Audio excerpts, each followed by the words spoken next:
हाय developers, मैं हूं शुभम वर्मा और आज हम देखेंगे रिएक्ट जेएस इंटरव्यू क्वेश्चन से रिलेटेड पार्ट 22। तो आइए देखते हैं। अच्छा, वीडियो स्टार्ट करने से पहले अगर आपने हमारी जो प्रीवियस सीरीज है माई एसक्यूएल जावास्क्रिप्ट या पीएचपी की अगर आपने नहीं देखी है तो आप उसको ज़रूर देखें। और जो हमारी वेबसाइट है प्रोग्रामिंग पाथ डॉट इन, अगर आपने उसको विजिट नहीं किया है तो आप उसको ज़रूर विजिट करें। और आपको वहाँ पे प्रीमियम सेक्शन भी मिलेगा जहाँ पे आप हमारे जो जावास्क्रिप्ट का जो इंटरव्यू कोर्स है या फिर आप कह सकते हैं इंटरव्यू प्रोग्राम है, आप उसको जरूर परचेस करें। जहाँ पे आपको अच्छे खासे इंटरव्यू क्वेश्चन मिल जाएंगे और काफ़ी अच्छे मतलब हमारे थ्रू तैयार किए गए वो प्रोग्रामिंग आप कह सकते हो कि इंटरव्यू प्रोग्राम है। तो आप उसको जरूर चेक करें, जो आपको काफ़ी ज़्यादा बेनिफिट प्रोवाइड करेगा जब भी आप जावास्क्रिप्ट या फिर रिएक्ट की या फिर कोई भी जावास्क्रिप्ट से रिलेटेड फ्रेमवर्क की तैयारी करने जाएंगे इंटरव्यू के लिए, तो आपको काफ़ी ज़्यादा वहाँ पे बेनिफिट मिलेगा। ठीक है, तो जो भी लिंक होगी वेबसाइट की या फिर यूट्यूब की प्लेलिस्ट की, मैं नीचे दे दूंगा डिस्क्रिप्शन में लिंक, तो आप ज़रूर जा करके वहाँ पे चेक कर सकते हैं। ठीक, तो आइए हम लोग आज का टॉपिक स्टार्ट करते हैं।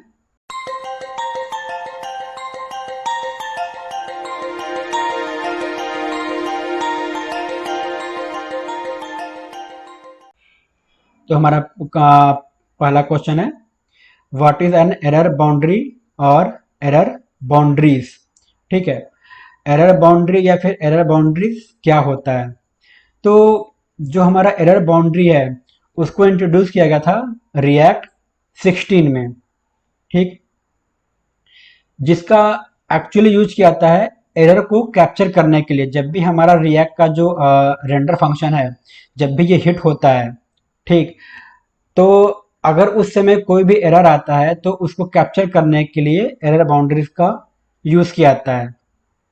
ठीक है, अब इसके कुछ आप कह सकते हो कि कुछ टर्म भी होते हैं कि कब कब एरर बाउंड्री का यूज किया जाता है लाइफ साइकिल मेथड में। क्योंकि जो एरर बाउंड्री है मोस्टली आप कह सकते हो कि लाइफ साइकिल मेथड के लिए साथ ही यूज किया जाता है। तो कौन कौन से ऐसे लाइफ साइकिल मेथड होते हैं या फिर कब हम लोग इसका यूज करते हैं। तो जो पहला है रेंडर फेज में, दूसरा है inside a life cycle method, मतलब जब भी हम लोग लाइफ साइकिल मेथड को यूज कर रहे होते हैं उस केस में, और तीसरा होता है इनसाइड द कंस्ट्रक्टर, मतलब जब भी हम लोग कंस्ट्रक्टर का यूज करते हैं तो वहां पे हम लोग एरर बाउंड्री या फिर एरर बाउंड्रीज का यूज करते हैं। ठीक, अगला क्वेश्चन है, in which case do error boundaries not catch errors. मतलब ऐसे कौन कौन से केस हैं जहां पे जो हमारा एरर बाउंड्री है वो एरर को कैप्चर नहीं कर पाता है। ठीक, तो जो पहला केस है वो ये कि जब हम लोग सेट टाइम आउट फंक्शन का यूज करते हैं और उस फंक्शन में जब हम लोग एसिंक्रोनस कोड का यूज कर रहे होते हैं तो वहां पे हमारा एरर बाउंड्रीज एरर को कैप्चर नहीं कर पाता। ठीक है, दूसरा क्या कंडीशन है कि जब हम लोग एरर बाउंड्री का यूज कर रहे होते हैं और एरर बाउंड्री के अंदर ही कोई अगर एरर आ जाता है तो उस केस में भी एरर बाउंड्री खुद के एरर को कैप्चर नहीं कर पाता। ठीक है, अगला क्या है पॉइंट कि जब हम लोग सर्वर साइड रेंडरिंग का यूज कर रहे होते हैं तो सर्वर साइड रेंडरिंग में भी एरर बाउंड्री एरर को कैप्चर नहीं कर पाता। और जो आखिरी पॉइंट ये है कि जो हम लोग इवेंट हैंडलर का यूज कर रहे होते हैं तो इवेंट हैंडलर में उसके अंदर भी एरर बाउंड्री एरर को कैप्चर नहीं कर पाता है। ठीक, अगला क्वेश्चन है, what were the major problem with MVC framework. अब यहाँ पे हम लोग क्या कर रहे हैं, एमवीसी फ्रेमवर्क को आप समझ सकते हो कि कंपेयर कर रहे हैं फ्रेमवर्क, सॉरी, लाइब्रेरी से, क्योंकि रिएक्ट हमारा क्या एक लाइब्रेरी है। और अगर हम लोग इसको कंपेयर करें एमवीसी फ्रेमवर्क से तो हम यहाँ पे ये चेक कर रहे हैं कि आखिर एमवीसी फ्रेमवर्क में क्या डिमेरिट होती है, क्या प्रॉब्लम हमें फेस करना पड़ता है। तो आप मोटा मोटी क्या समझ सकते हो कि यहाँ पे ये बताने का प्रयास कर रहा है कि हम लोग रिएक्ट को क्यों यूज करें, हम लोग एमवीसी फ्रेमवर्क को क्यों यूज ना करें। ठीक है, तो आप पहला कह सकते हो कि जो पहला पॉइंट है कि हमें एमवीसी फ्रेमवर्क में क्या प्रॉब्लम फेस करना पड़ता है, तो सबसे पहला है डिबगिंग। वहाँ पे जो डिबगिंग होती है वो काफ़ी ज़्यादा हार्ड होती है, काफ़ी ज़्यादा मुश्किल होती है। ठीक, दूसरा क्या होता है कि जो फ्रेमवर्क होता है, एमसी फ्रेमवर्क होता है, वो काफ़ी ज़्यादा स्लो होता है। ठीक है, मतलब जो हम लोग उस पर एप्लीकेशन बनाते हैं वो काफ़ी स्लो होता है। तीसरा कि जो उसमें डोम मैनिपुलेशन होता है वो काफ़ी ज़्यादा एक्सपेंसिव होता है। मतलब आप उसमें अगर डोम मैनिपुलेशन करना चाहेंगे तो काफ़ी उसमें मुश्किल आती है, काफ़ी ज़्यादा ये आप कह सकते हो कि उसमें हमें प्रॉब्लम फेस करना पड़ता है। ठीक है।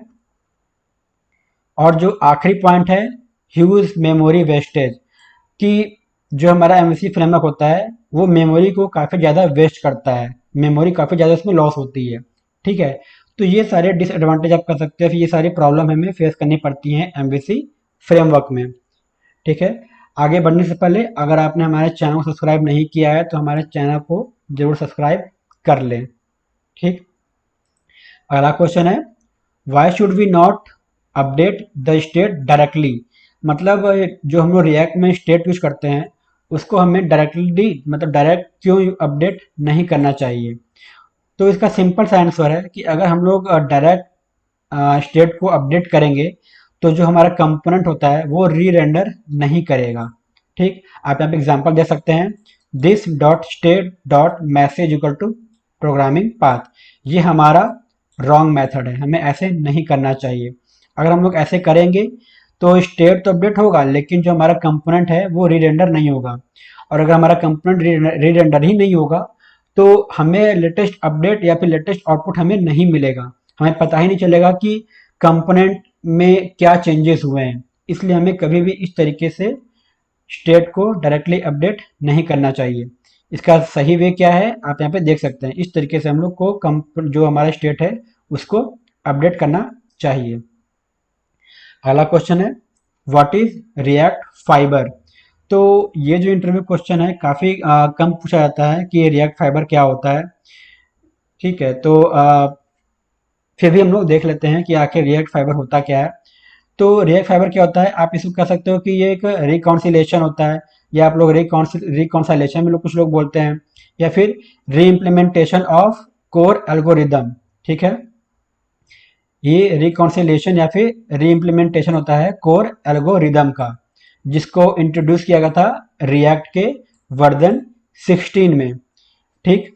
अब इसका यूज क्या होता है, तो इसका यूज होता है जो हमारा सुटेबिलिटी होता है उसको इंक्रीज करने के लिए, एनिमेशन, लेआउट, जो लेआउट जेस्चर जो होता है वो, या फिर जो हमारा एबिलिटी टू पॉज होता है, एबॉट होता है, रीयूज वर्क होता है, इन सभी को इन्हांस करने के लिए, इन सभी की परफॉर्मेंस को इम्प्रूव करने के लिए, ठीक है, हम लोग रिएक्ट फाइबर का यूज करते हैं।